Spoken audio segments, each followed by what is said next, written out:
Ik wou eerst tegen die mevrouw zeggen, wanneer gaat u nou prikken? En toen had ze het maar al gedaan.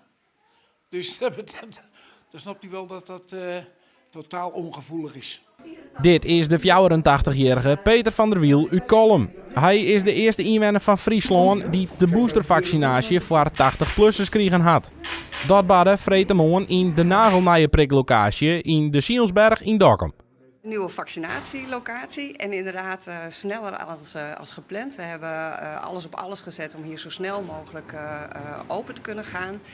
Dat zat hem nog even op voldoende personeel en het inrichten van de locatie. Maar het is gelukt, dus vandaar dat we vandaag al open zijn. Voor de GGD is het wichtig om het vaccineren dicht bij huis te brengen, zodat mensen net 4 hoegen te reizigen. Voor Van der Wiel en zijn vrouw Ans leidt Dokkum echt mooi op een route, omdat zij met de camper op een paard wienen en oernachten hier in Rinsemegeest. De tweede prik zorgt bij de 84-jarige Kalmer wel voor een goed gevoel. Het gevoel is heel belangrijk. En nu met die derde prik erbij heb je toch een soort veiligheidsgevoel wel gekregen, ja. Meer veiligheidsgevoel. De boosterprik was dus zetten in ziekenhuis Sielsberg in Dokkum. Die locatie is door de GGD met opzetzinkeersen.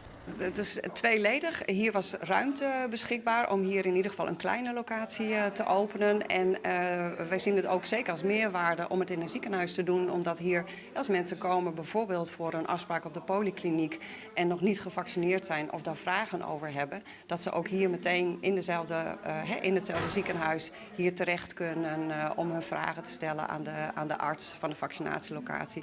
Of zich alsnog meteen te laten vaccineren. Door de tweede prik kan Van der Wiel er weer een skoffietje om. Ik al hopen er wel dat de toekomst weer wat minder belemmerend wezen zal. We hopen natuurlijk, zoals iedereen, dat we toch volgend jaar weer eens vrij kunnen leven. En die vrijheid ben je nu wel wat kwijt, ja.